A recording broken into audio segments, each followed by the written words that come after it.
अक्षय कुमार की film bell bottom का उनके फैंस को बहुत ही बेसब्री से इंतजार था और अब फाइनली वो पल आ ही गया है जब अक्षय कुमार की बेल बॉटम फिल्म बहुत जल्द रिलीज होगी और इसकी शुरुआत इसके ट्रेलर रिलीज से हो चुकी है। अक्षय कुमार की फिल्म बेल बॉटम का ट्रेलर देखने वालों के लिए ट्रेलर में सरप्राइज एलिमेंट के तौर पर लारा दत्ता नजर आई हैं। बेल बॉटम 1984 की घटना पर आधारित एक स्पाई थ्रिलर है और अभिनेत्री लारा दत्ता ने इसमें पूर्व प्रधानमंत्री इंदिरा गांधी का किरदार निभाया है। बेल बॉटम ट्रेलर में पहली बार पूर्व प्रधानमंत्री के रूप में एक 46 वर्षीय अभिनेत्री के ऑन स्क्रीन ट्रांसफॉर्मेशन का खुलासा हुआ है और ट्रेलर देखकर सोशल मीडिया यूजर्स हैरान रह गए। पूर्व मिस यूनिवर्स लारा दत्ता को बेल बॉटम के ट्रेलर में पहली नजर में पहचान पाना काफी मुश्किल है। वो बिल्कुल इंदिरा गांधी की तरह दिख रही हैं। मंगलवार शाम को बेल बॉटम का ट्रेलर रिलीज होने के बाद लारा दत्ता सोशल मीडिया पर ट्रेंड कर रही हैं। लारा दत्ता का ये नया रूप देखकर उनके फैंस और फॉलोअर्स अपने अपने रिएक्शंस दे रहे हैं, जिनमें से एक फैन ने लिखा, OMG, ये हमारी मिस यूनिवर्स लारा दत्ता है, इस फिल्म का इंतजार कर रही हूँ। एक दूसरे यूजर ने कहा, क्या ये लारा दत्ता है? पहचानना मुश्किल है। लारा दत्ता के एक फैन ने रिएक्शन दिया, माय गुडनेस, वो लारा दत्ता है। लारा दत्ता के लुक के पीछे मेकअप आर्टिस्ट की जमकर तारीफ हो रही है और कहा जा रहा है कि ये एक national award deserving makeup job है। बेल बॉटम में अक्षय कुमार ने एक अंडरकवर रॉ एजेंट के रूप में भूमिका निभाई है। इसके अलावा अभिनेत्री वीणा कपूर उनकी पत्नी की भूमिका में है और फिल्म में हुमा कुरैशी भी हैं। बेल बॉटम एक सच्ची कहानी पर आधारित स्पाई थ्रिलर है और ये फिल्म 19 अगस्त को सिनेमा हॉल्स में रिलीज होगी। दिवंगत बॉलीवुड एक्ट्रेस जिया खान मर्डर केस में हाल ही में एक नया मोड़ आया है। मुंबई की सत्र अदालत ने इस केस की सुनवाई को CBI की विशेष अदालत को ट्रांसफर कर दिया है। इसके जवाब में जिया खान को मौत के लिए उकसाने के आरोप में फंसे बॉलीवुड स्टार सूरज पंचोली ने कहा है कि उन्हें काफी राहत मिली है कि ये केस अब CBI को ट्रांसफर हो गया है। हाल ही में फिल्म स्टार सूरज पंचोली ने जिया खान केस की सुनवाई CBI की विशेष अदालत को सौंपने पर अपनी चुप्पी तोड़ी और रिसेंटली अपना एक स्टेटमेंट जारी किया। उन्होंने कहा कि मैं इससे थोड़ा संतुष्ट हूँ। मेरा मामला शुरू से ही CBI की स्पेशल कोर्ट में ही होना चाहिए था। अब जब ये मामला CBI कोर्ट में है तो मुझे उम्मीद है कि हम जल्दी ही इसके नतीजे पर पहुँचते हुए दिखेंगे। अगर अदालत मुझे दोषी पाती है तो मुझे सजा मिलेगी, लेकिन अगर ऐसा नहीं होता तो मैं अपने आरोपों से मुक्त हो जाऊंगा। सूरज पंचोली ने अपने इस मुश्किल दौर के बारे में बात करते हुए कहा कि ये वक्त मेरे लिए बहुत मुश्किल था। मुझे विश्वास है कि आखिर में सुरंग के अंत में रोशनी होगी। ये मेरे लिए बहुत मुश्किल भरा रहा क्योंकि इंडस्ट्री और हमारे आसपास की चीजें धारणा पर काम करती है। मेरी इमेज सालों पहले ही खराब हो चुकी थी। मैं नहीं जानता कि मैंने पिछले 8 साल कैसे काटे। मेरे परिवार से मिले साहस ने ही मुझे संभाले रखा। सूरज पंचोली ने अपनी बात पूरी करते हुए लास्ट में कहा, मैंने इतने सालों में सब कुछ भूलने की कोशिश की है। अब मैं आगे देखना चाहता हूँ और आगे बढ़ना चाहता हूँ। मेरे परिवार को उम्मीद है कि CBI की स्पेशल कोर्ट कम से कम मामले में तेजी तो लाएगी। साल 2013 में जिया खान की मौत हुई थी। उन्हें उनके मुंबई स्थित घर में कमरे के पंखे पर झूलते हुए पाया गया था। जहां एक तरफ ये मामला CBI कोर्ट में आने पर सूरज पंचोली काफी खुश नजर आ रहे हैं, तो वहीं दूसरी तरफ जिया खान की मां रबिया खान भी काफी खुश हैं। उन्होंने अपनी बेटी जिया खान के लिए न्याय की मांग करते हुए सूरज पंचोली के खिलाफ ये मामला दर्ज करवाया था और तभी से वो इस मामले में फैसले का इंतजार कर रही हैं। रबिया खान के मुताबिक जिया उनकी मासूम बेटी थी और वो कभी भी अपनी जान नहीं ले सकती थी। CBI के स्पेशल कोर्ट में इस मामले के जाने के फैसले से रबिया काफी खुश हैं और उनका मानना है कि जिस सवाल का जवाब वो पिछले 9 सालों से ढूंढ रही हैं, उसकी सच्चाई अब सामने आने वाली है। रबिया का आरोप है कि उनकी बेटी की हत्या की गई है और इसमें कोई शक नहीं है। जिया खान की मां रबिया ने एक इंटरव्यू के दौरान ये कहा था कि मासूम जिया की कोई गलती नहीं थी।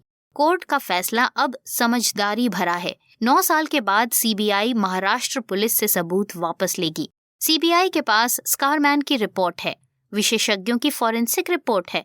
राबिया ने आगे कहा कि CBI को इसकी जांच के लिए फॉरेंसिक को सबूत भेजने की जरूरत है, क्योंकि इससे पता चलेगा कि जिया पर सिर्फ चोटों के निशान हैं या उन्हें बांधने के निशान भी हैं। हम सच्चाई की उम्मीद करते हैं क्योंकि जिया कभी खुद की जान नहीं लेगी और उसे अनुचित तरीके से मार दिया गया था। जिया खान की मौत 3 जून 2013 को जुहू स्थित उनके अपार्टमेंट में हुई थी, जिसे शुरू में सुसाइड का केस माना गया था। जिया की लाश के साथ ही उनके घर से एक 6 पेज का हाथों से लिखा हुआ नोट मिला था, जो कि उस वक्त के जिया खान के बॉयफ्रेंड सूरज पंचोली के नाम पर था। आपको बता दें कि सूरज पंचोली मशहूर अभिनेता आदित्य पंचोली और उनकी पत्नी मशहूर अदाकारा जरीना वहाब के बेटे हैं। जिया खान ने जो नोट सूरज पंचोली के नाम पर लिखा था, उसमें जिया खान के गर्भपात, सूरज पंचोली के साथ उनके हेल्दी रिलेशनशिप के चलते नर्वस ब्रेकडाउन सहित उन्होंने कई खुलासे अपने इस नोट में किए थे। जिया की मां को अपनी बेटी की मौत में साजिश का शक था। जनवरी 2018 में मुंबई की एक अदालत ने सूरज पर जिया खान को आत्महत्या के लिए उकसाने का आरोप लगाया। अब सूरज पंचोली के मुकदमे को सीबीआई की स्पेशल कोर्ट में ट्रांसफर कर दिया गया है, जिससे फिलहाल रबिया खान और सूरज पंचोली दोनों ही खुश हैं। ये आने वाला समय बताएगा कि इस केस में फैसला किस तरफ का रुख लेता है, लेकिन फिलहाल दोनों ही पार्टियां, रबिया खान और सूरज पंचोली, इस केस के सीबीआई को सौंपे जाने पर काफी खुश हैं। बॉलीवुड के म्यूजिक डायरेक्टर अन्नू मलिक किसी भी दूसरे बॉलीवुड एक्टर या एक्ट्रेस की तरह सोशल मीडिया पर छाए रहते हैं, but not always for good reasons. Annu Malik आए दिन किसी न किसी कंट्रोवर्सी में फंसते चले जाते हैं और उसके बाद वो ट्रोल होते हैं। आज के इस वीडियो में हम आपको बताने वाले हैं म्यूजिक डायरेक्टर अन्नू मलिक की उस लेटेस्ट कंट्रोवर्सी के बारे में, जिसे जानकर आप भी थोड़ा सा गुदगुदा उठेंगे। लेकिन वो जानने से पहले, अगर आपने अभी तक हमारे इस चैनल को सब्सक्राइब नहीं किया है, अगर हमारे पेज को अभी तक लाइक नहीं किया है, तो जल्दी से ऐसा कर दीजिए, क्योंकि तभी आपको हमारे रोज पब्लिश होने वाले एंटरटेनिंग वीडियोस की नोटिफिकेशन मिलेगी। तो आइए बढ़ते हैं आगे और आपको बताते हैं कि अब किस रीजन की वजह से अन्नू मलिक एक बार फिर से सोशल मीडिया के स्टार बन गए हैं। Singing reality show Indian Idol 12 के जज और दिग्गज म्यूजिक कंपोजर अन्नू मलिक अक्सर चुराए हुए गानों के ऊपर हिंदी गाने बनाने के लिए फेमस हैं और ऐसे मामलों में उन पर अक्सर आरोप लगते रहते हैं। लेकिन इस बार जो उन्होंने किया है वो न सिर्फ उनके लेवल पर बल्कि भारत के लेवल पर काफी सिर झुका देने वाला है। अगर ये सच है कि अन्नू मलिक ने इजराइल के राष्ट्रगान की धुन से गाना चोरी किया है, तो ये अपने आप में एक काफी संगीन आरोप है। सुनने में आ रहा है कि अन्नू मलिक ने अपना कंपोज किया हुआ गाना मेरा मुल्क मेरा देश मेरा ये वतन इजरायली राष्ट्रगान से लिया गया है। इसी कारण से रविवार शाम से ही अन्नू मलिक सोशल मीडिया पर ट्रेंड कर रहे हैं। इस चौंकाने वाले रीजन के कारण न सिर्फ बॉलीवुड बल्कि स्पोर्ट्स में इंटरेस्ट रखने वाले लोग भी अन्नू मलिक को ट्रोल करने में पीछे नहीं हट रहे हैं। रविवार को इजरायली जिम्नास्ट आर्टेम डोलगियोप्लाट ने गोल्ड मेडल जीता। जब उन्हें पोडियम पर गोल्ड मेडल दिया गया तो परंपरा की तरह इजराइल का राष्ट्रगान भी बजाया गया। बस यहीं से लोगों ने उस धुन को पकड़ लिया। ये धुन साल 1996 में आई अजय देवगन की फिल्म दिल जले के देशभक्ति गीत मेरा देश मेरा मुल्क मेरा ये वतन से हूबहू मिलती है। इस फिल्म का संगीत अन्नू मलिक ने दिया था। इस वीडियो के वायरल होने के बाद लोगों ने अन्नू मलिक की जमकर क्लास लगानी शुरू कर दी।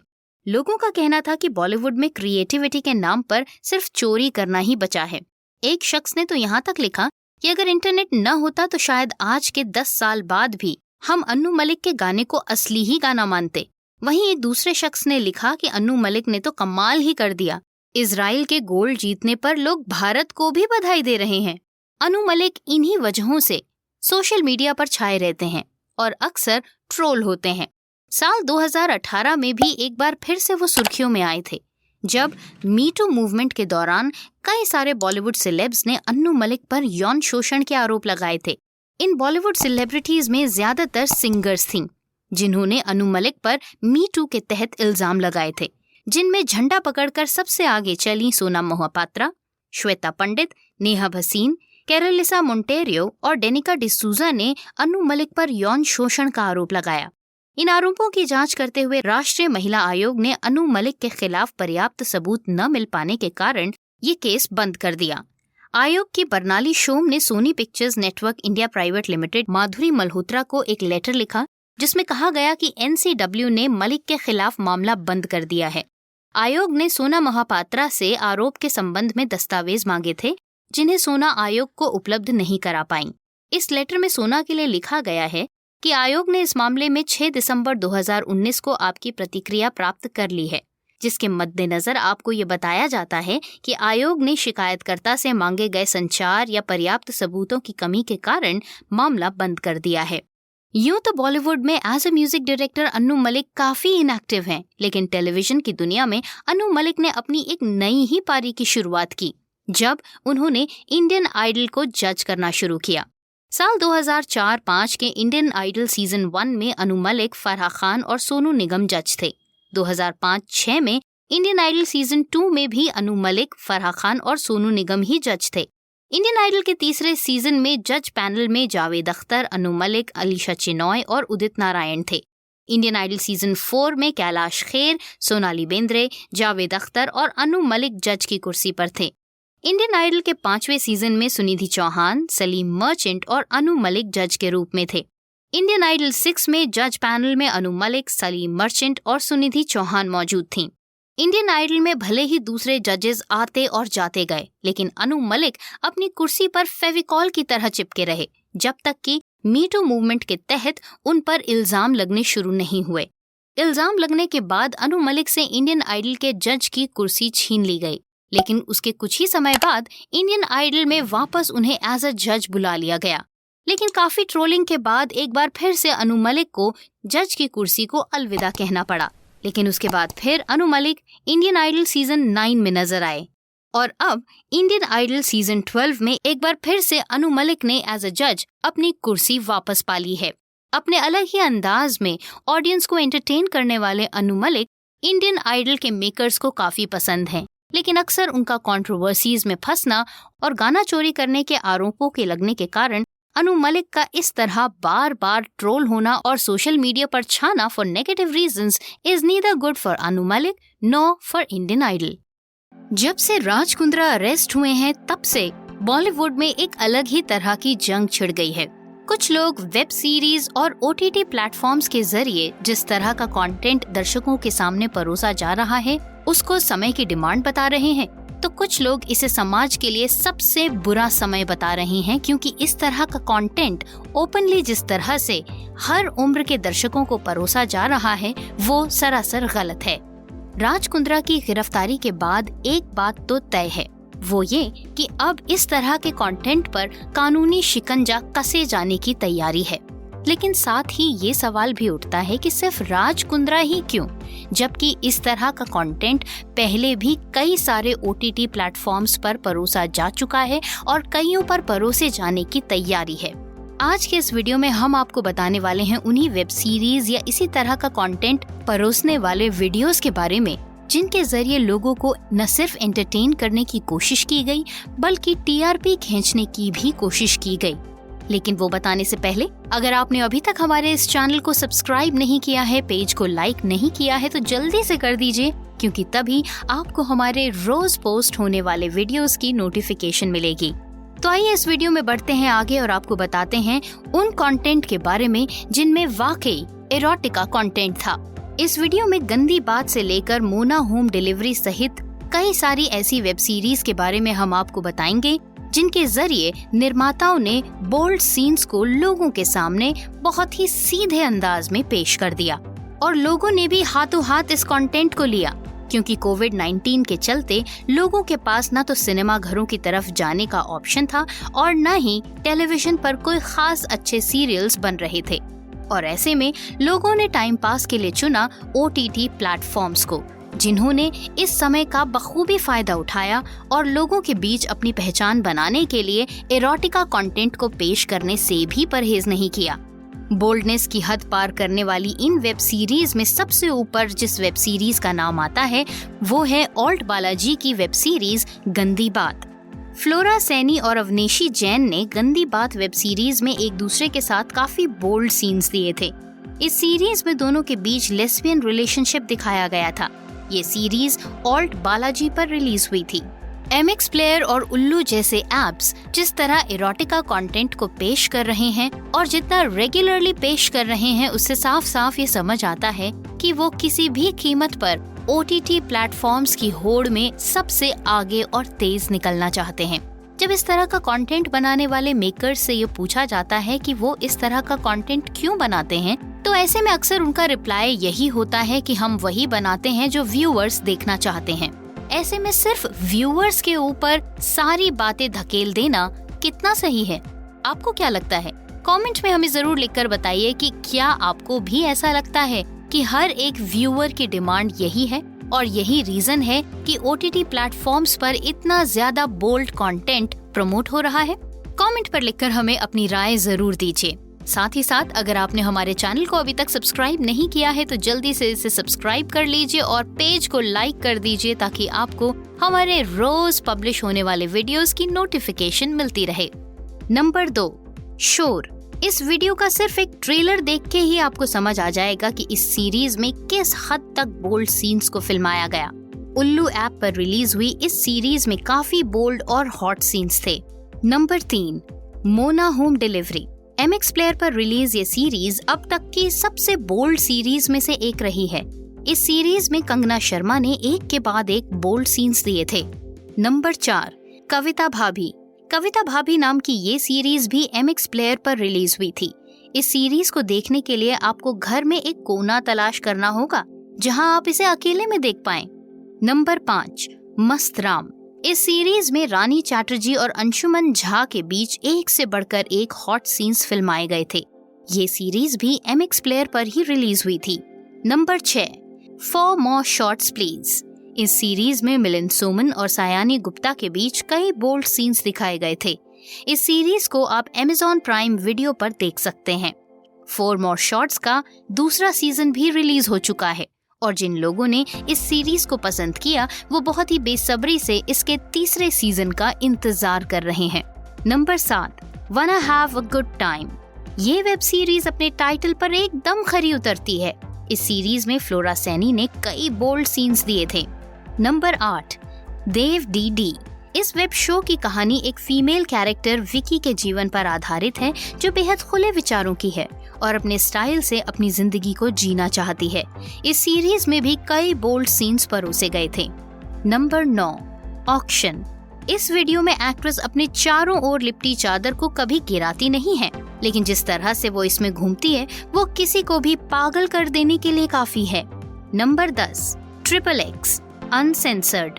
एकता कपूर के ऑल्ट बालाजी पर रिलीज हुई इस सीरीज में निर्माताओं ने बोल्ड सीन्स दिखाने में कोई कसर नहीं छोड़ी।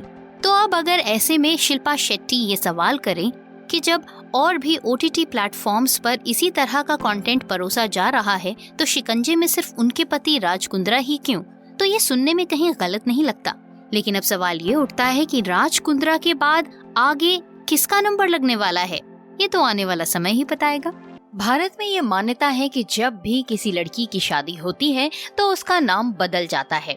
उसका फर्स्ट नेम तो सेम रहता है लेकिन उसका लास्ट नेम या फिर उसका सर नेम बदल जाता है और वो बदलकर उसके हस्बैंड का सरनेम हो जाता है। बॉलीवुड में भी शुरुआत में इस प्रथा को माना जाता था, लेकिन अब बॉलीवुड में ऐसा नहीं माना जाता क्योंकि कई सारी एक्ट्रेसेस ने शादी के बाद भी अपना नाम नहीं बदला। आज के इस वीडियो में हम आपको कुछ ऐसी ही एक्ट्रेसेस के बारे में बताने जा रहे हैं जिन्होंने शादी के बाद अपना सरनेम नहीं बदला। लेकिन वो जानने से पहले अगर आपने अभी तक हमारे इस चैनल को सब्सक्राइब नहीं किया है, पेज को लाइक नहीं किया है, तो जल्दी से इसे लाइक और सब्सक्राइब कर दीजिए क्योंकि तभी आपको हमारे रोज पब्लिश होने वाले वीडियोस की नोटिफिकेशन मिलेगी। आइए बढ़ते हैं आगे और आपको बताते हैं उन एक्ट्रेसेस के बारे में जिन्होंने शादी के बाद अपना सरनेम नहीं बदला। और इस लिस्ट में सबसे ऊपर और सबसे पहले जिस एक्ट्रेस का नाम आता है वो है बॉलीवुड एक्ट्रेस दीपिका पादुकोण।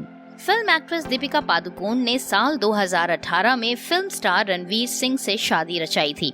दीपिका ने शादी के बाद अपना नाम बदलकर दीपिका सिंह या फिर दीपिका रणवीर सिंह नहीं रखा, बल्कि इसे वैसे ही रखा जैसा ये अब तक था। दीपिका पादुकोण जाने माने बैडमिंटन प्लेयर प्रकाश पादुकोण की बेटी हैं। अनुष्का शर्मा। बॉलीवुड एक्ट्रेस अनुष्का शर्मा ने क्रिकेटर विराट कोहली से शादी रचाई। इनकी शादी फिल्मी दुनिया की सबसे चर्चित शादियों में से एक थी। फिल्म एक्ट्रेस अनुष्का शर्मा ने शादी के बाद अपना नाम बदलकर अनुष्का विराट कोहली या फिर अनुष्का कोहली नहीं किया, बल्कि अनुष्का शर्मा ही रहने दिया।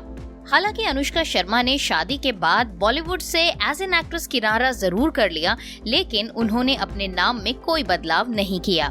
Number 3, Twinkle Khanna. अक्षय कुमार की पत्नी ट्विंकल खन्ना को भी अपने पापा राजेश खन्ना से मिले सरनेम खन्ना से बहुत लगाव है, इसलिए शादी के बाद उन्होंने अपना नाम बदलकर ट्विंकल भाटिया या कुमार नहीं किया। उन्होंने एक ट्रोलर को भी उनके सरनेम को लेकर पूछे सवाल पर बुरी तरह से डांटा था। एक्ट्रेस ने कहा था कि वो शादीशुदा हैं, ब्रांडेड नहीं। गौरतलब है कि अक्षय कुमार और ट्विंकल खन्ना की शादी बहुत आसानी से नहीं हुई।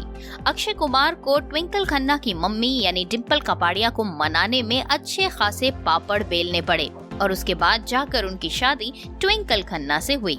नंबर 4, रानी मुखर्जी। फिल्म एक्ट्रेस रानी मुखर्जी ने यशराज फिल्म्स के मालिक आदित्य चोपड़ा से शादी की। शादी के बाद भी रानी मुखर्जी ने अपना सरनेम चेंज नहीं किया।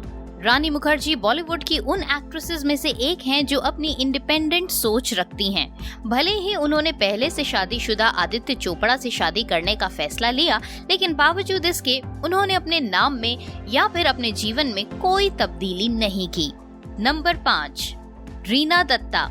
फिल्म स्टार आमिर खान की पहली पत्नी रीना दत्ता ने भी शादी के बाद अपना नाम नहीं बदला। वो हमेशा ही रीना दत्ता के नाम से ही जानी गईं। आमिर खान ने अपनी लगभग 15 साल की शादी के बाद रीना दत्ता से किनारा किया था, लेकिन बहुत कम लोग ये जानते हैं कि रीना दत्ता को मनाने के लिए आमिर खान ने बहुत सारे पापड़ बेले और उनको अच्छा खासा इम्प्रेस करने के बाद ही आमिर खान और रीना दत्ता की शादी हो पाई। रीना दत्ता के बाद आमिर खान ने किरण राव से शादी की और अब फिलहाल किरण राव को भी आमिर खान तलाक दे चुके हैं। नंबर 6, किरण राव। आमिर खान की दूसरी पत्नी किरण राव ने भी शादी के बाद अपना नाम नहीं बदला। उन्होंने कहा था कि हाँ, मुझे यकीन है कि किरण राव खान सुनने में बहुत स्टाइलिश लगेगा, लेकिन जब आप बड़े होते हैं तो आप अपना नाम सुनना चाहते हैं और चाहते हैं कि आपका भी एक शानदार नाम हो। किरण राव आसान है। मुझे कभी समझ नहीं आया कि लोग अपना नाम कैसे बदल सकते हैं। मैं सहज हूँ, मैं जो हूँ वो हूँ, और वैसे ही आमिर भी हैं। वो मेरी बात समझते हैं और मुझे अच्छे से जानते हैं। वैसे ये बात तो है, आमिर खान ने अभी तक अपनी दोनों पत्नियों को नाम के मामले में तो पूरी लिबर्टी दी और उसके बदले में खुद पे काफी लिबरल रहे, क्योंकि अपनी पहली पत्नी रीना दत्ता को तलाक देने के बाद आमिर खान का नाम कई और लड़कियों के साथ भी जुड़ा और उसके बाद उन्होंने शादी करी किरण राव से। वो बात और है कि किरण राव से भी उनका तलाक हुआ और इसके पीछे भी किसी बॉलीवुड एक्ट्रेस का हाथ ही माना जाता है। अब देखना ये है कि आमिर खान की तीसरी पत्नी अपना सरनेम बदलेंगी या नहीं। आपको क्या लगता है? हमें कमेंट्स में लिखकर जरूर बताइएगा। और इसी तरह के एंटरटेनिंग वीडियोस अगर आप रोज देखना चाहते हैं तो जरूर हमारे इस चैनल को सब्सक्राइब कीजिए और पेज को लाइक कीजिए और जुड़ जाइए हमारे साथ, क्योंकि तभी आपको हमारे रोज पब्लिश होने वाले वीडियोस की नोटिफिकेशन मिलेगी। आइए अब आपको बताते हैं एक ऐसी एक्ट्रेस के बारे में जिन्होंने 3 शादियां करी, लेकिन उसके बावजूद भी एक भी शादी के बाद अपना सरनेम नहीं बदला। इनफैक्ट उन्होंने कभी भी अपने नाम के साथ सरनेम लगाया ही नहीं। वो हमेशा सिंगल नेम ही रही और ये है नंबर 7 पर प्लेस्ड एक्ट्रेस रेखा। फिल्म अदाकारा रेखा तो सबसे क्लासिक उदाहरण है इस बात की कि उन्होंने कभी भी शादी के बाद अपना नाम ना तो बढ़ाया और ना ही बदला। फिल्म जगत में अपने दम पर अपनी पहचान बनाने वाली अदाकारा रेखा अभिनेता जैमिनी गणेशन की बेटी हैं। उन्होंने मुकुल अग्रवाल से शादी की। हालांकि रेखा ने शादी के बाद भी न तो सरनेम बदला और न ही सिंदूर लगाया और चटकीली साड़ियां पहनने से भी परहेज किया। रेखा अपने पिता का सरनेम भी नहीं लगाती हैं। लेकिन अब जबकि रेखा के तीनों कथित पति इस दुनिया में नहीं हैं, रेखा सिंदूर भी लगाती हैं और बनारसी साड़ियां भी पहनती हैं। नंबर 8, विद्या बालन। एक्ट्रेस विद्या बालन से जब एक इंटरव्यू के दौरान शादी के बाद उनके सरनेम न बदले जाने को लेकर सवाल किया गया था तो एक्ट्रेस का जवाब कुछ यूं था। उन्होंने कहा, मुझे नहीं पता कि किसने कहा कि मैं अपना नाम बदलकर विद्या बालन रॉय कपूर कर रही हूँ। मैं विद्या बालन हूँ। मुझे लगता है कि सिड और मुझे दोनों को लगता है कि हम दोनों ही ऐसा नहीं करेंगे। वो सिद्धार्थ रॉय कपूर ही रहेंगे और सिद्धार्थ बालन रॉय कपूर नहीं बनेंगे और मैं विद्या बालन ही रहूंगी और विद्या बालन रॉय कपूर नहीं बनूंगी। विद्या बालन ने तो अपना नाम बदलने की बजाय हस्बैंड का नाम बदलने पर ज्यादा जोर दे दिया। वैसे वैसे नॉट अ बैड आइडिया। आपको क्या लगता है, शादी के बाद सिर्फ लड़कियों का ही नाम क्यों बदले? क्या ऐसा नहीं हो सकता कि शादी के बाद लड़के अपना नाम बदल लें और फिर एक सिंगल आइडेंटिटी की तरह सुनाई दे? अगर आपको ये सजेशन पसंद आया तो कमेंट में जरूर लिखकर बताइएगा। और आइए अब आपको बताते हैं नंबर 9 पर कौन सी बॉलीवुड एक्ट्रेस हैं जिन्होंने शादी के बाद अपना सरनेम नहीं बदला, और वो हैं जूही चावला। दिग्गज फिल्म स्टार जूही चावला ने कारोबारी जय मेहता से शादी की। शादी के बाद भी बॉलीवुड एक्ट्रेस जूही चावला को जूही चावला के नाम से ही जाना गया। नंबर 10, पूजा भट्ट। महेश भट्ट की बेटी और एक्ट्रेस पूजा भट्ट तलाकशुदा हैं, मगर शादी के बाद भी उन्होंने अपना सरनेम नहीं बदला। इस बारे में बताते हुए पूजा भट्ट ने एक इंटरव्यू में कहा था, आजकल शादी एक निरर्थक संस्था है। मुझे आपके स्पर्म, पैसे या फ्लैट नहीं चाहिए, तो मुझे आपकी क्या जरूरत है? मैं सिर्फ आपके साथ एक समान जिंदगी गुजारना चाहती हूँ, आपका साथ चाहती हूँ, वो भी बिना किसी टैग के हाथ पकड़कर। मुझे नहीं लगता कि आजकल शादियाँ सदा के लिए होती हैं। पर शादी के मामले में तो पूजा भट्ट ने कुछ ऐसी ही बात कह दी जैसी बातें अक्सर महेश भट्ट किया करते हैं, बाप बेटी जो ठहरे। आइए अब आपको बताते हैं वो कौन सी एक्ट्रेस है जिन्होंने शादी के बाद अपना सरनेम नहीं बदला, और वो हैं 11वें नंबर पर placed Bollywood actress Konkona Sen Sharma. Actress Konkona Sen Sharma ने एक्टर रणवीर शौरी से शादी रचाई थी। हालांकि दोनों अब अलग हो चुके हैं, लेकिन शादी के बाद भी कोंकणा ने अपना सरनेम कभी नहीं बदला। नंबर 12, प्रीति जिंटा। बॉलीवुड एक्ट्रेस प्रीति जिंटा ने सरनेम बदलने का चांस ही खराब कर दिया। अमेरिकन शख्स जेन गुडनाइफ से शादी रचाई थी। एक्ट्रेस ने शादी के बाद अपने नाम में कोई बदलाव नहीं किया और वो आज भी प्रीति जिंटा ही कहलाती हैं। क्या पता प्रीति जिंटा ने सरनेम ना बदलना हो, इसी वजह से विदेशी से शादी करी हो? आपको क्या लगता है? कमेंट में लिख के जरूर बताइएगा। नंबर 13 पर है कल्की कोचलिन। अनुराग कश्यप से शादी के बाद कल्की कोचलिन ने अपना नाम नहीं बदला। हालांकि ये कपल अलग हो चुका है और कल्की कोचलिन दूसरे रिश्ते में है, मगर उस वक्त एक इंटरव्यू में कल्की ने साफ किया था कि वो शादी के बाद अपना सरनेम नहीं बदल रही हैं। उन्होंने कहा था, नहीं, ये अभी भी कल्की कोचलिन है, मैं अभी भी कल्की कोचलिन हूँ, मैं कोचलिन को कभी नहीं छोड़ूंगी, मैं यही हूँ, मैं अपने परिवार की इकलौती संतान हूँ और ये मेरे पारिवारिक विरासत की तरह है जिसे मैं कभी नहीं छोड़ सकती। और आइए अब आपको बताते हैं उस लेटेस्ट सिंगर के बारे में जिनकी शादी रिसेंटली हुई और जिन्होंने शादी के बाद अपना सरनेम बिल्कुल नहीं बदला, और ये है नेहा कक्कड़। बॉलीवुड की मशहूर सिंगर नेहा कक्कड़ ने भी शादी के बाद अपना सरनेम नहीं बदला। वो अपने पिता से मिले सरनेम को ही रखना पसंद करती हैं। वो बात और है कि वो नेहा कक्कड़ के साथ साथ मिसेस सिंह कहलवाना भी बहुत पसंद करती हैं। दिवंगत बॉलीवुड एक्ट्रेस जिया खान मर्डर केस में हाल ही में एक नया मोड़ आया है। मुंबई की सत्र अदालत ने इस केस की सुनवाई को सीबीआई की विशेष अदालत को ट्रांसफर कर दिया है। इसके जवाब में जिया खान को मौत के लिए उकसाने के आरोप में फंसे बॉलीवुड स्टार सूरज पंचोली ने कहा है कि उन्हें काफी राहत मिली है कि ये केस अब सीबीआई को ट्रांसफर हो गया है। हाल ही में फिल्म स्टार सूरज पंचोली ने जिया खान केस की सुनवाई सीबीआई की विशेष अदालत को सौंपने पर अपनी चुप्पी तोड़ी और रिसेंटली अपना एक स्टेटमेंट जारी किया। उन्होंने कहा कि मैं इससे थोड़ा संतुष्ट हूँ। मेरा मामला शुरू से ही सीबीआई की स्पेशल कोर्ट में ही होना चाहिए था। अब जब ये मामला सीबीआई कोर्ट में है तो मुझे उम्मीद है कि हम जल्दी ही इसके नतीजे पर पहुंचते हुए दिखेंगे। अगर अदालत मुझे दोषी पाती है तो मुझे सजा मिलेगी, लेकिन अगर ऐसा नहीं होता तो मैं अपने आरोपों से मुक्त हो जाऊंगा। सूरज पंचोली ने अपने इस मुश्किल दौर के बारे में बात करते हुए कहा कि ये वक्त मेरे लिए बहुत मुश्किल था। मुझे विश्वास है कि आखिर में सुरंग के अंत में रोशनी होगी। ये मेरे लिए बहुत मुश्किल भरा रहा क्योंकि इंडस्ट्री और हमारे आसपास की चीजें धारणा पर काम करती है। मेरी इमेज सालों पहले ही खराब हो चुकी थी। मैं नहीं जानता कि मैंने पिछले 8 साल कैसे काटे। मेरे परिवार से मिले साहस ने ही मुझे संभाले रखा। सूरज पंचोली ने अपनी बात पूरी करते हुए लास्ट में कहा, मैंने इतने सालों में सब कुछ भूलने की कोशिश की है। अब मैं आगे देखना चाहता हूँ और आगे बढ़ना चाहता हूँ।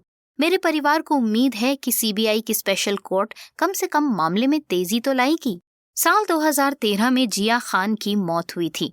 उन्हें उनके मुंबई स्थित घर में कमरे के पंखे पर झूलते हुए पाया गया था।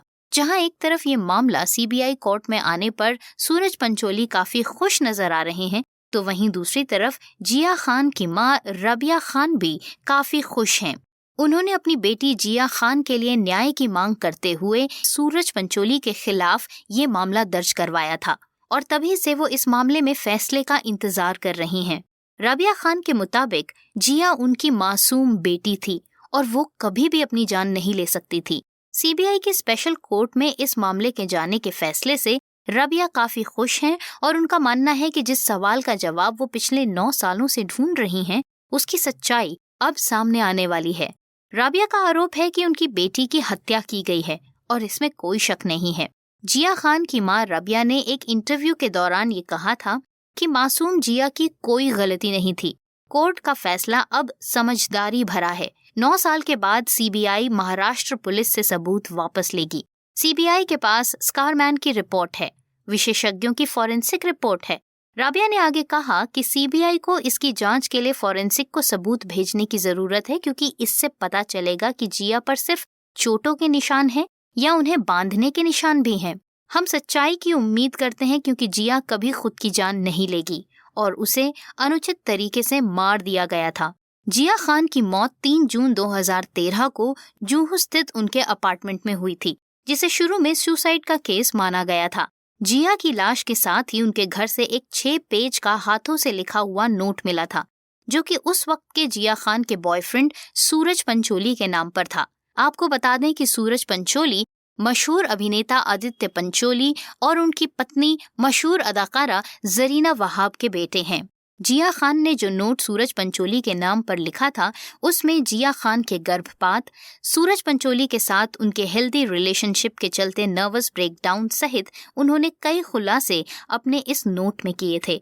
जिया की मां को अपनी बेटी की मौत में साजिश का शक था। जनवरी 2018 में मुंबई की एक अदालत ने सूरज पर जिया खान को आत्महत्या के लिए उकसाने का आरोप लगाया। अब सूरज पंचोली के मुकदमे को सीबीआई की स्पेशल कोर्ट में ट्रांसफर कर दिया गया है, जिससे फिलहाल रबिया खान और सूरज पंचोली दोनों ही खुश हैं। ये आने वाला समय बताएगा कि इस केस में फैसला किस तरफ का रुख लेता है, लेकिन फिलहाल दोनों ही पार्टियां, रबिया खान और सूरज पंचोली, इस केस के सीबीआई को सौंपे जाने पर काफी खुश हैं। बॉलीवुड के म्यूजिक डायरेक्टर अन्नू मलिक किसी भी दूसरे बॉलीवुड एक्टर या एक्ट्रेस की तरह सोशल मीडिया पर छाए रहते हैं, but not always for good reasons. Annu Malik आए दिन किसी न किसी कंट्रोवर्सी में फंसते चले जाते हैं और उसके बाद वो ट्रोल होते हैं। आज के इस वीडियो में हम आपको बताने वाले हैं म्यूजिक डायरेक्टर अन्नू मलिक की उस लेटेस्ट कंट्रोवर्सी के बारे में, जिसे जानकर आप भी थोड़ा सा गुदगुदा उठेंगे।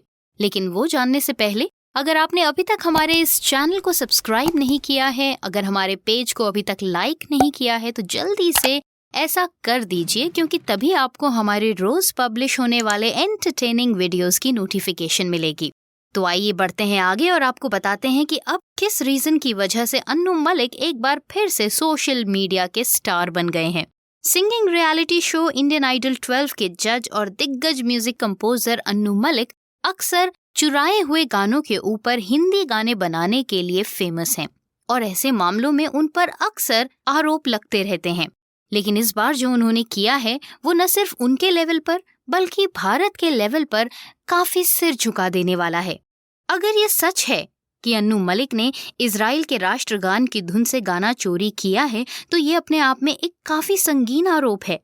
सुनने में आ रहा है कि अन्नू मलिक ने अपना कंपोज किया हुआ गाना मेरा मुल्क मेरा देश मेरा ये वतन इजरायली राष्ट्रगान से लिया गया है। इसी कारण से रविवार शाम से ही अन्नू मलिक सोशल मीडिया पर ट्रेंड कर रहे हैं। इस चौंकाने वाले रीजन के कारण न सिर्फ बॉलीवुड बल्कि स्पोर्ट्स में इंटरेस्ट रखने वाले लोग भी अन्नू मलिक को ट्रोल करने में पीछे नहीं हट रहे हैं। रविवार को इजरायली जिम्नास्ट आर्टेम डोलग्योप्लाट ने गोल्ड मेडल जीता।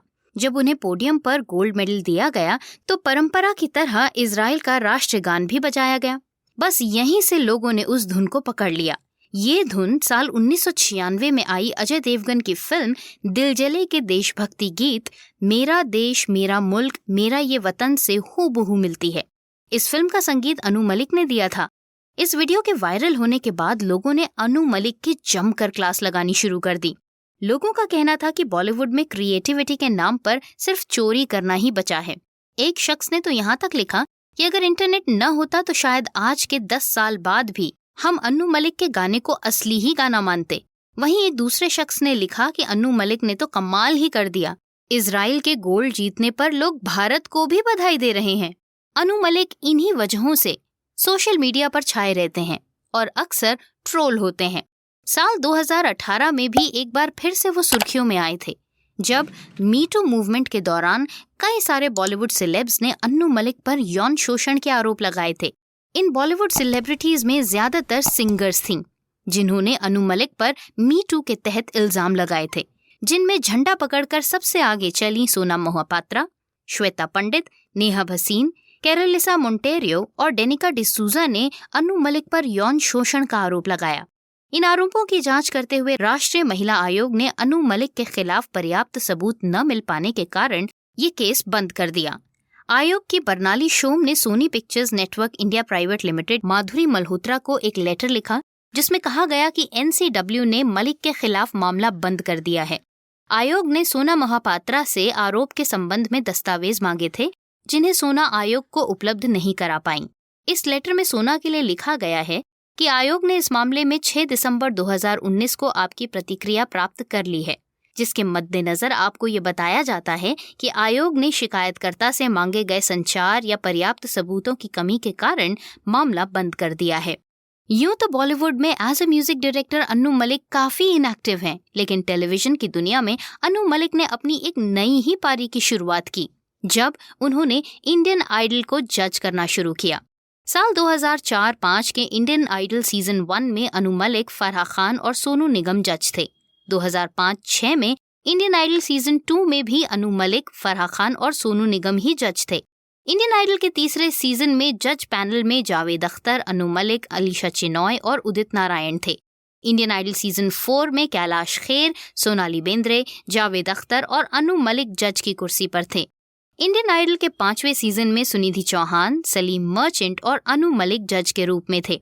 इंडियन आइडल 6 में जज पैनल में अन्नू मलिक, सलीम मर्चेंट और सुनिधि चौहान मौजूद थीं। इंडियन आइडल में भले ही दूसरे जजेस आते और जाते गए, लेकिन अन्नू मलिक अपनी कुर्सी पर फेविकॉल की तरह चिपके रहे, जब तक कि मी टू मूवमेंट के तहत उन पर इल्जाम लगने शुरू नहीं हुए।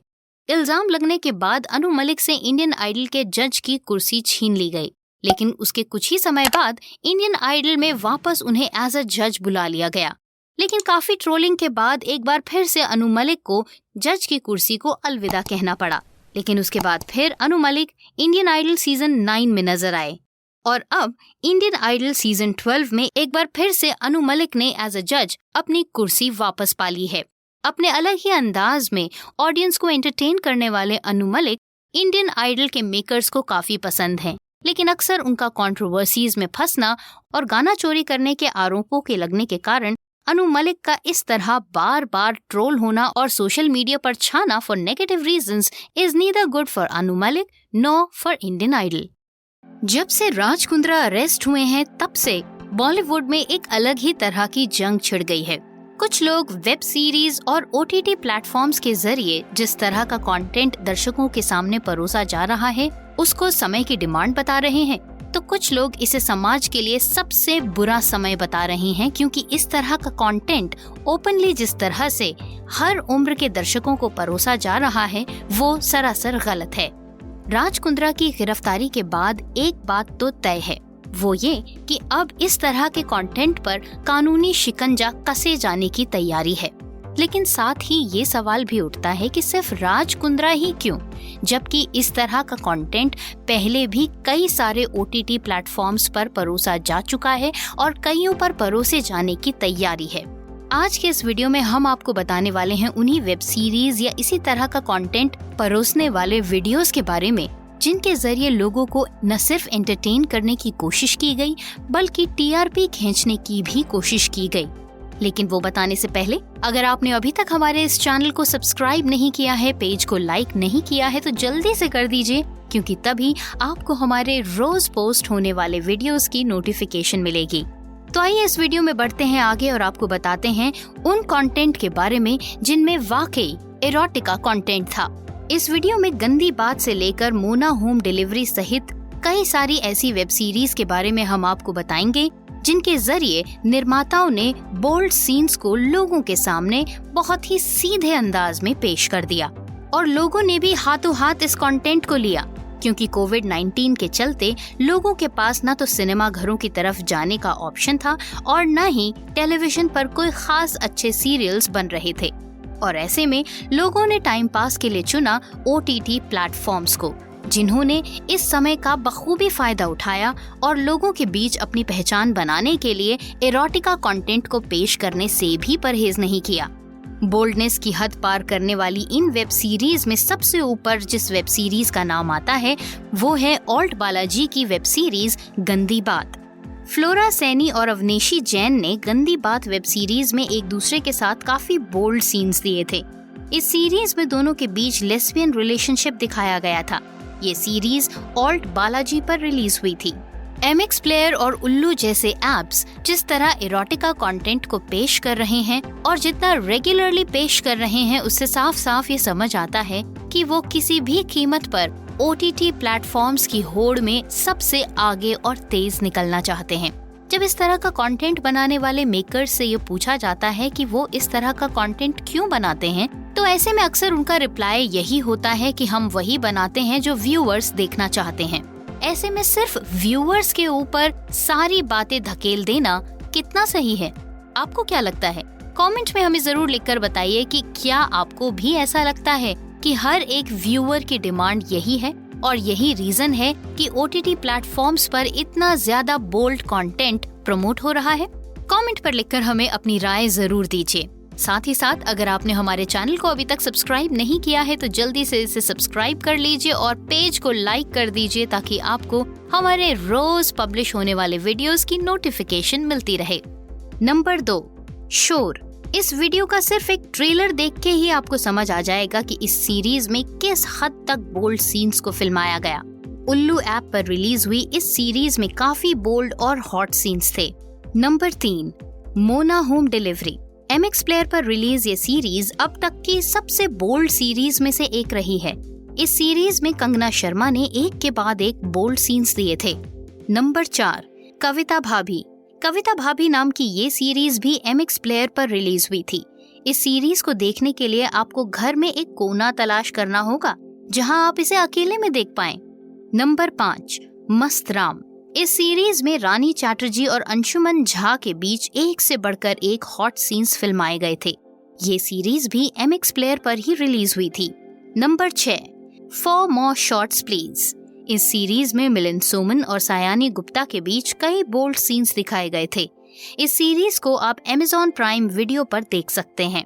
फॉर मोर शॉट्स का दूसरा सीजन भी रिलीज हो चुका है और जिन लोगों ने इस सीरीज को पसंद किया वो बहुत ही बेसब्री से इसके तीसरे सीजन का इंतजार कर रहे हैं। Number 7, Wanna Have a Good Time।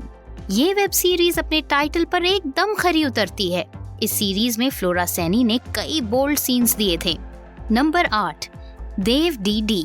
इस वेब शो की कहानी एक फीमेल कैरेक्टर विकी के जीवन पर आधारित है जो बेहद खुले विचारों की है और अपने स्टाइल से अपनी जिंदगी को जीना चाहती है।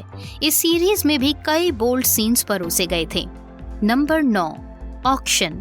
इस वीडियो में एक्ट्रेस अपने चारों ओर लिपटी चादर को कभी गिराती नहीं है, लेकिन जिस तरह से वो इसमें घूमती है वो किसी को भी पागल कर देने के लिए काफी है। Number 10, XXX uncensored.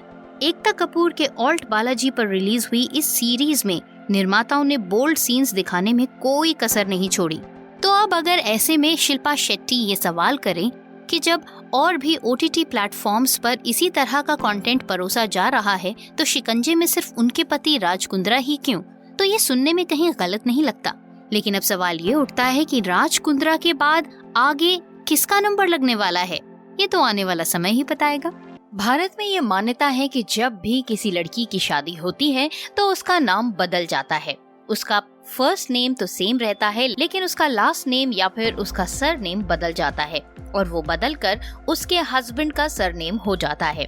बॉलीवुड में भी शुरुआत में इस प्रथा को माना जाता था, लेकिन अब बॉलीवुड में ऐसा नहीं माना जाता क्योंकि कई सारी एक्ट्रेसेस ने शादी के बाद भी अपना नाम नहीं बदला। आज के इस वीडियो में हम आपको कुछ ऐसी ही एक्ट्रेसेस के बारे में बताने जा रहे हैं जिन्होंने शादी के बाद अपना सरनेम नहीं बदला। लेकिन वो जानने से पहले अगर आपने अभी तक हमारे इस चैनल को सब्सक्राइब नहीं किया है, पेज को लाइक नहीं किया है, तो जल्दी से इसे लाइक और सब्सक्राइब कर दीजिए, क्योंकि तभी आपको हमारे रोज पब्लिश होने वाले वीडियोस की नोटिफिकेशन मिलेगी। आइए बढ़ते हैं आगे और आपको बताते हैं उन एक्ट्रेसेस के बारे में जिन्होंने शादी के बाद अपना सरनेम नहीं बदला। और इस लिस्ट में सबसे ऊपर और सबसे पहले जिस एक्ट्रेस का नाम आता है वो है Bollywood actress Deepika Padukone. Film actress Deepika Padukone ने साल 2018 में फिल्म स्टार रणवीर सिंह से शादी रचाई थी। दीपिका ने शादी के बाद अपना नाम बदलकर दीपिका सिंह या फिर दीपिका रणवीर सिंह नहीं रखा, बल्कि इसे वैसे ही रखा जैसा ये अब तक था। दीपिका पादुकोण जाने माने बैडमिंटन प्लेयर प्रकाश पादुकोण की बेटी हैं। अनुष्का शर्मा। बॉलीवुड एक्ट्रेस अनुष्का शर्मा ने क्रिकेटर विराट कोहली से शादी रचाई। इनकी शादी फिल्मी दुनिया की सबसे चर्चित शादियों में से एक थी। फिल्म एक्ट्रेस अनुष्का शर्मा ने शादी के बाद अपना नाम बदलकर अनुष्का विराट कोहली या फिर अनुष्का कोहली नहीं किया, बल्कि अनुष्का शर्मा ही रहने दिया। हालांकि अनुष्का शर्मा ने शादी के बाद बॉलीवुड से एज एन एक्ट्रेस किनारा जरूर कर लिया, लेकिन उन्होंने अपने नाम में कोई बदलाव नहीं किया। Number 3, Twinkle Khanna. अक्षय कुमार की पत्नी ट्विंकल खन्ना को भी अपने पापा राजेश खन्ना से मिले सरनेम खन्ना से बहुत लगाव है, इसलिए शादी के बाद उन्होंने अपना नाम बदलकर ट्विंकल भाटिया या कुमार नहीं किया। उन्होंने एक ट्रोलर को भी उनके सरनेम को लेकर पूछे सवाल पर बुरी तरह से डांटा था। एक्ट्रेस ने कहा था कि वो शादीशुदा हैं, ब्रांडेड नहीं। गौरतलब है कि अक्षय कुमार और ट्विंकल खन्ना की शादी बहुत आसानी से नहीं हुई। अक्षय कुमार को ट्विंकल खन्ना की मम्मी यानी डिम्पल कपाड़िया को मनाने में अच्छे खासे पापड़ बेलने पड़े और उसके बाद जाकर उनकी शादी ट्विंकल खन्ना से हुई। नंबर 4, रानी मुखर्जी। फिल्म एक्ट्रेस रानी मुखर्जी ने यशराज फिल्म्स के मालिक आदित्य चोपड़ा से शादी की। शादी के बाद भी रानी मुखर्जी ने अपना सरनेम चेंज नहीं किया। रानी मुखर्जी बॉलीवुड की उन एक्ट्रेसेस में से एक हैं जो अपनी इंडिपेंडेंट सोच रखती हैं। भले ही उन्होंने पहले से शादीशुदा आदित्य चोपड़ा से शादी करने का फैसला लिया, लेकिन बावजूद इसके उन्होंने अपने नाम में या फिर अपने जीवन में कोई तब्दीली नहीं की। Number 5, Reena Dutta. Film star Aamir Khan की पहली पत्नी रीना दत्ता ने भी शादी के बाद अपना नाम नहीं बदला। वो हमेशा ही रीना दत्ता के नाम से ही जानी गईं। आमिर खान ने अपनी लगभग 15 साल की शादी के बाद रीना दत्ता से किनारा किया था, लेकिन बहुत कम लोग ये जानते हैं कि रीना दत्ता को मनाने के लिए आमिर खान ने बहुत सारे पापड़ बेले और उनको अच्छा खासा इम्प्रेस करने के बाद ही आमिर खान और रीना दत्ता की शादी हो पाई। रीना दत्ता के बाद आमिर खान ने किरण राव से शादी की और अब फिलहाल किरण राव को भी आमिर खान तलाक दे चुके हैं। नंबर 6, किरण राव। आमिर खान की दूसरी पत्नी किरण राव ने भी शादी के बाद अपना नाम नहीं बदला। उन्होंने कहा था कि हाँ, मुझे यकीन है कि किरण राव खान सुनने में बहुत स्टाइलिश लगेगा, लेकिन जब आप बड़े होते हैं तो आप अपना नाम सुनना चाहते हैं और चाहते हैं कि आपका भी एक शानदार नाम हो। किरण राव आसान है। मुझे कभी समझ नहीं आया कि लोग अपना नाम कैसे बदल सकते हैं। मैं सहज हूँ, मैं जो हूँ वो हूँ, और वैसे ही आमिर भी हैं। वो मेरी बात समझते हैं और मुझे अच्छे से जानते हैं। वैसे ये बात तो है, आमिर खान ने अभी तक अपनी दोनों पत्नियों को नाम के मामले में तो पूरी लिबर्टी दी और उसके बदले में खुद भी काफी लिबरल रहे, क्योंकि अपनी पहली पत्नी रीना दत्ता को तलाक देने के बाद आमिर खान का नाम कई और लड़कियों के साथ भी जुड़ा और उसके बाद उन्होंने शादी करी किरण राव से। वो बात और है कि किरण राव से भी उनका तलाक हुआ और इसके पीछे भी किसी बॉलीवुड एक्ट्रेस का हाथ ही माना जाता है। अब देखना ये है कि आमिर खान की तीसरी पत्नी अपना सरनेम बदलेंगी या नहीं। आपको क्या लगता है? हमें कमेंट्स में लिखकर जरूर बताइएगा। और इसी तरह के एंटरटेनिंग वीडियोस अगर आप रोज देखना चाहते हैं तो जरूर हमारे इस चैनल को सब्सक्राइब कीजिए और पेज को लाइक कीजिए और जुड़ जाइए हमारे साथ, क्योंकि तभी आपको हमारे रोज पब्लिश होने वाले वीडियोस की नोटिफिकेशन मिलेगी। आइए अब आपको बताते हैं एक ऐसी एक्ट्रेस के बारे में जिन्होंने 3 शादियां करी, लेकिन उसके बावजूद भी एक भी शादी के बाद अपना सरनेम नहीं बदला।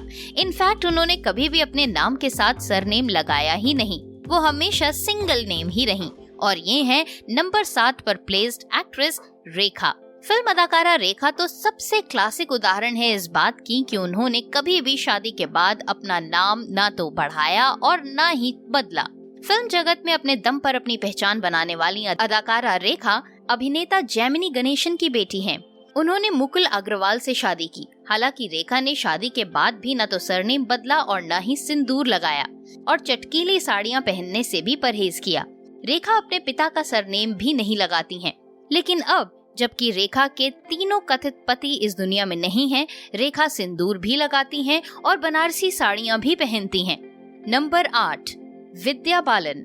एक्ट्रेस विद्या बालन से जब एक इंटरव्यू के दौरान शादी के बाद उनके सरनेम न बदले जाने को लेकर सवाल किया गया था, तो एक्ट्रेस का जवाब कुछ यूं था। उन्होंने कहा, मुझे नहीं पता कि किसने कहा कि मैं अपना नाम बदलकर विद्या बालन रॉय कपूर कर रही हूँ। मैं विद्या बालन हूँ। मुझे लगता है कि सिड और मुझे दोनों को लगता है कि हम दोनों ही ऐसा नहीं करेंगे। वो सिद्धार्थ रॉय कपूर ही रहेंगे और सिद्धार्थ बालन रॉय कपूर नहीं बनेंगे, और मैं विद्या बालन ही रहूंगी और विद्या बालन रॉय कपूर नहीं बनूंगी। विद्या बालन ने तो अपना नाम बदलने की बजाय हस्बैंड का नाम बदलने पर ज्यादा जोर दे दिया। वैसे नॉट अ बैड आइडिया। आपको क्या लगता है, शादी के बाद सिर्फ लड़कियों का ही नाम क्यों बदले? क्या ऐसा नहीं हो सकता कि शादी के बाद लड़के अपना नाम बदल लें और फिर एक सिंगल आइडेंटिटी की तरह सुनाई दे? अगर आपको ये सजेशन पसंद आया तो कमेंट में जरूर लिखकर बताइएगा। और आइए अब आपको बताते हैं नंबर 9 पर कौन सी बॉलीवुड एक्ट्रेस हैं जिन्होंने शादी के बाद अपना सरनेम नहीं बदला, और वो हैं जूही चावला। दिग्गज फिल्म स्टार जूही चावला ने कारोबारी जय मेहता से शादी की। शादी के बाद भी बॉलीवुड एक्ट्रेस जूही चावला को जूही चावला के नाम से ही जाना गया। नंबर 10, पूजा भट्ट। महेश भट्ट की बेटी और एक्ट्रेस पूजा भट्ट तलाकशुदा हैं, मगर शादी के बाद भी उन्होंने अपना सरनेम नहीं बदला। इस बारे में बताते हुए पूजा भट्ट ने एक इंटरव्यू में कहा था, आजकल शादी एक निरर्थक संस्था है। मुझे आपके स्पर्म, पैसे या फ्लैट नहीं चाहिए, तो मुझे आपकी क्या जरूरत है? मैं सिर्फ आपके साथ एक समान जिंदगी गुजारना चाहती हूँ, आपका साथ चाहती हूँ, वो भी बिना किसी टैग के हाथ पकड़कर। मुझे नहीं लगता कि आजकल शादियाँ सदा के लिए होती हैं। पर शादी के मामले में तो पूजा भट्ट ने कुछ ऐसी ही बात कह दी जैसी बातें अक्सर महेश भट्ट किया करते हैं, बाप बेटी जो ठहरे। आइए अब आपको बताते हैं वो कौन सी एक्ट्रेस है जिन्होंने शादी के बाद अपना सरनेम नहीं बदला, और वो हैं 11वें नंबर पर placed Bollywood actress Konkona Sen Sharma. Actress Konkona Sen Sharma ने एक्टर रणवीर शौरी से शादी रचाई थी। हालांकि दोनों अब अलग हो चुके हैं, लेकिन शादी के बाद भी कोंकणा ने अपना सरनेम कभी नहीं बदला। नंबर 12, प्रीति जिंटा। बॉलीवुड एक्ट्रेस प्रीति जिंटा ने सरनेम बदलने का चांस ही खराब कर दिया। अमेरिकन शख्स जेन गुडनाइफ से शादी रचाई थी। एक्ट्रेस ने शादी के बाद अपने नाम में कोई बदलाव नहीं किया और वो आज भी प्रीति जिंटा ही कहलाती हैं। क्या पता प्रीति जिंटा ने सरनेम ना बदलना हो, इसी वजह से विदेशी से शादी करी हो? आपको क्या लगता है? कमेंट में लिख के जरूर बताइएगा। नंबर 13 पर है कल्की कोचलिन। अनुराग कश्यप से शादी के बाद कल्की कोचलिन ने अपना नाम नहीं बदला। हालांकि ये कपल अलग हो चुका है और कल्की कोचलिन दूसरे रिश्ते में है, मगर उस वक्त एक इंटरव्यू में कल्की ने साफ किया था कि वो शादी के बाद अपना सरनेम नहीं बदल रही हैं। उन्होंने कहा था, नहीं, ये अभी भी कल्की कोचलिन है, मैं अभी भी कल्की कोचलिन हूँ, मैं कोचलिन को कभी नहीं छोड़ूंगी, मैं यही हूँ, मैं अपने परिवार की इकलौती संतान हूँ और ये मेरे पारिवारिक विरासत की तरह है जिसे मैं कभी नहीं छोड़ सकती। और आइए अब आपको बताते हैं उस लेटेस्ट सिंगर के बारे में जिनकी शादी रिसेंटली हुई और जिन्होंने शादी के बाद अपना सरनेम बिल्कुल नहीं बदला, और ये हैं नेहा कक्कड़। बॉलीवुड की मशहूर सिंगर नेहा कक्कड़ ने भी शादी के बाद अपना सरनेम नहीं बदला। वो अपने पिता से मिले सरनेम को ही रखना पसंद करती हैं। वो बात और है कि वो नेहा कक्कड़ के साथ साथ मिसेस सिंह कहलवाना भी बहुत पसंद करती हैं।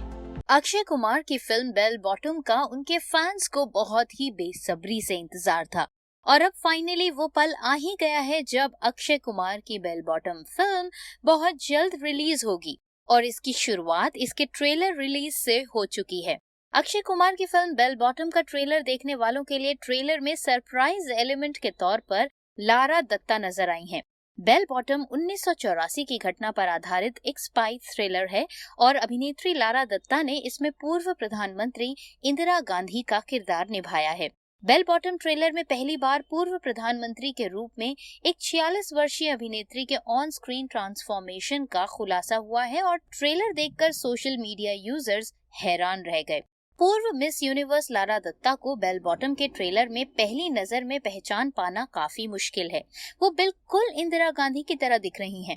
मंगलवार शाम को बेल बॉटम का ट्रेलर रिलीज होने के बाद लारा दत्ता सोशल मीडिया पर ट्रेंड कर रही हैं। लारा दत्ता का ये नया रूप देखकर उनके फैंस और फॉलोअर्स अपने अपने रिएक्शंस दे रहे हैं, जिनमें से एक फैन ने लिखा, OMG, ये हमारी मिस यूनिवर्स लारा दत्ता है, इस फिल्म का इंतजार कर रही हूँ। एक दूसरे यूजर ने कहा, क्या ये लारा दत्ता है? पहचानना मुश्किल है। लारा दत्ता के एक फैन ने रिएक्शन दिया, माय गुडनेस, वो लारा दत्ता है। लारा दत्ता के लुक के पीछे मेकअप आर्टिस्ट की जमकर तारीफ हो रही है और कहा जा रहा है कि ये एक national award deserving makeup job है। बेल बॉटम में अक्षय कुमार ने एक अंडरकवर रॉ एजेंट के रूप में भूमिका निभाई है। इसके अलावा अभिनेत्री वीणा कपूर उनकी पत्नी की भूमिका में है और फिल्म में हुमा कुरैशी भी हैं।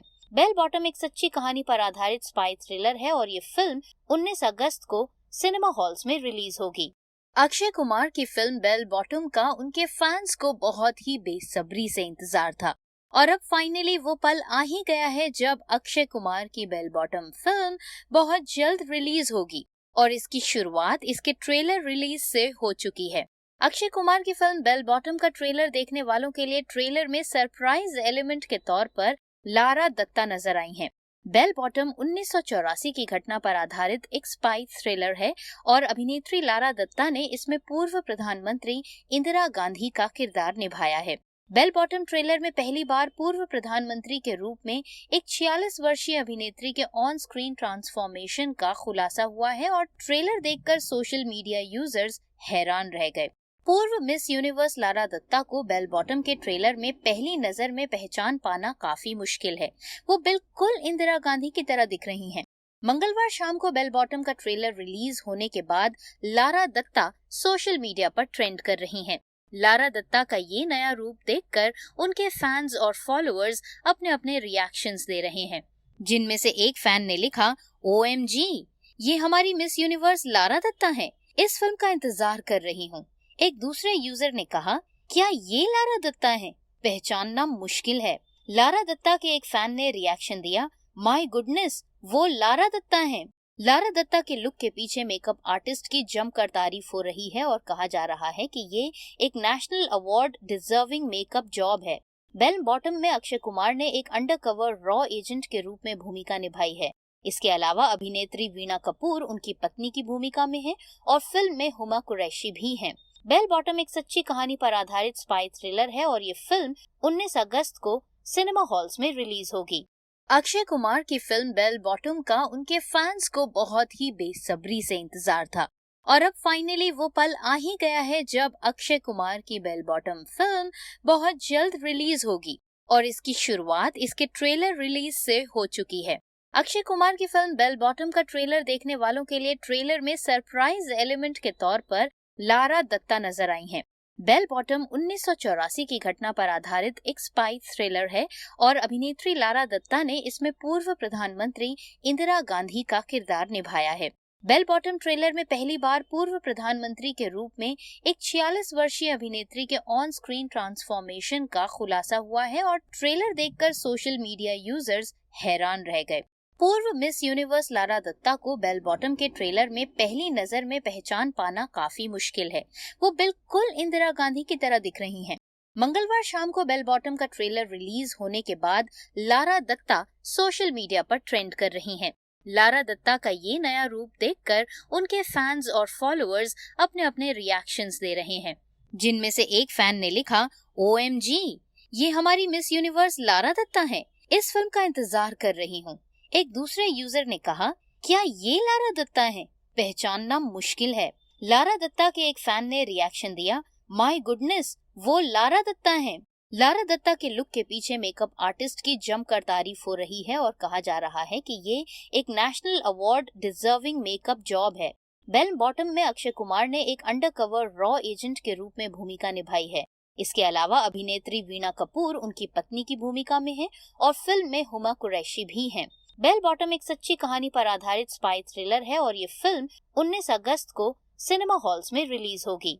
अक्षय कुमार की फिल्म बेल बॉटम का उनके फैंस को बहुत ही बेसब्री से इंतजार था और अब फाइनली वो पल आ ही गया है जब अक्षय कुमार की बेल बॉटम फिल्म बहुत जल्द रिलीज होगी और इसकी शुरुआत इसके ट्रेलर रिलीज से हो चुकी है। अक्षय कुमार की फिल्म बेल बॉटम का ट्रेलर देखने वालों के लिए ट्रेलर में सरप्राइज एलिमेंट के तौर पर लारा दत्ता नजर आई हैं। बेल बॉटम 1984 की घटना पर आधारित एक स्पाई थ्रिलर है और अभिनेत्री लारा दत्ता ने इसमें पूर्व प्रधानमंत्री इंदिरा गांधी का किरदार निभाया है।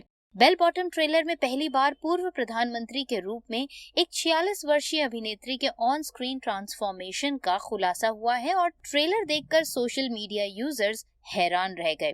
पूर्व मिस यूनिवर्स लारा दत्ता को बेल बॉटम के ट्रेलर में पहली नजर में पहचान पाना काफी मुश्किल है। वो बिल्कुल इंदिरा गांधी की तरह दिख रही हैं। मंगलवार शाम को बेल बॉटम का ट्रेलर रिलीज होने के बाद लारा दत्ता सोशल मीडिया पर ट्रेंड कर रही हैं। लारा दत्ता का ये नया रूप देखकर उनके फैंस और फॉलोअर्स अपने अपने रिएक्शंस दे रहे हैं, जिनमें से एक फैन ने लिखा, OMG, ये हमारी मिस यूनिवर्स लारा दत्ता है, इस फिल्म का इंतजार कर रही हूँ। एक दूसरे यूजर ने कहा, क्या ये लारा दत्ता है? पहचानना मुश्किल है। लारा दत्ता के एक फैन ने रिएक्शन दिया, माय गुडनेस, वो लारा दत्ता है। लारा दत्ता के लुक के पीछे मेकअप आर्टिस्ट की जमकर तारीफ हो रही है और कहा जा रहा है कि ये एक national award deserving makeup job है। बेल बॉटम में अक्षय कुमार ने एक अंडरकवर रॉ एजेंट के रूप में भूमिका निभाई है। इसके अलावा अभिनेत्री वीणा कपूर उनकी पत्नी की भूमिका में है और फिल्म में हुमा कुरैशी भी हैं। बेल बॉटम एक सच्ची कहानी पर आधारित स्पाई थ्रिलर है और ये फिल्म 19 अगस्त को सिनेमा हॉल्स में रिलीज होगी। अक्षय कुमार की फिल्म बेल बॉटम का उनके फैंस को बहुत ही बेसब्री से इंतजार था और अब फाइनली वो पल आ ही गया है जब अक्षय कुमार की बेल बॉटम फिल्म बहुत जल्द रिलीज होगी और इसकी शुरुआत इसके ट्रेलर रिलीज से हो चुकी है। अक्षय कुमार की फिल्म बेल बॉटम का ट्रेलर देखने वालों के लिए ट्रेलर में सरप्राइज एलिमेंट के तौर पर लारा दत्ता नजर आई हैं। बेल बॉटम 1984 की घटना पर आधारित एक स्पाई थ्रिलर है और अभिनेत्री लारा दत्ता ने इसमें पूर्व प्रधानमंत्री इंदिरा गांधी का किरदार निभाया है। बेल बॉटम ट्रेलर में पहली बार पूर्व प्रधानमंत्री के रूप में एक 46 वर्षीय अभिनेत्री के ऑन स्क्रीन ट्रांसफॉर्मेशन का खुलासा हुआ है और ट्रेलर देखकर सोशल मीडिया यूजर्स हैरान रह गए।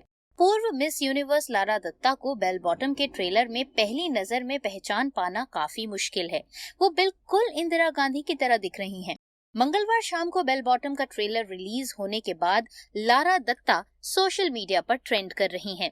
लारा दत्ता का ये नया रूप देखकर उनके फैंस और फॉलोअर्स अपने अपने रिएक्शंस दे रहे हैं, जिनमें से एक फैन ने लिखा, OMG, ये हमारी मिस यूनिवर्स लारा दत्ता है, इस फिल्म का इंतजार कर रही हूँ। एक दूसरे यूजर ने कहा, क्या ये लारा दत्ता है? पहचानना मुश्किल है। लारा दत्ता के एक फैन ने रिएक्शन दिया, माय गुडनेस, वो लारा दत्ता है। लारा दत्ता के लुक के पीछे मेकअप आर्टिस्ट की जमकर तारीफ हो रही है और कहा जा रहा है कि ये एक national award deserving makeup job है। बेल बॉटम में अक्षय कुमार ने एक अंडरकवर रॉ एजेंट के रूप में भूमिका निभाई है। इसके अलावा अभिनेत्री वीणा कपूर उनकी पत्नी की भूमिका में है और फिल्म में हुमा कुरैशी भी हैं। बेल बॉटम एक सच्ची कहानी पर आधारित स्पाई थ्रिलर है और ये फिल्म 19 अगस्त को सिनेमा हॉल्स में रिलीज होगी।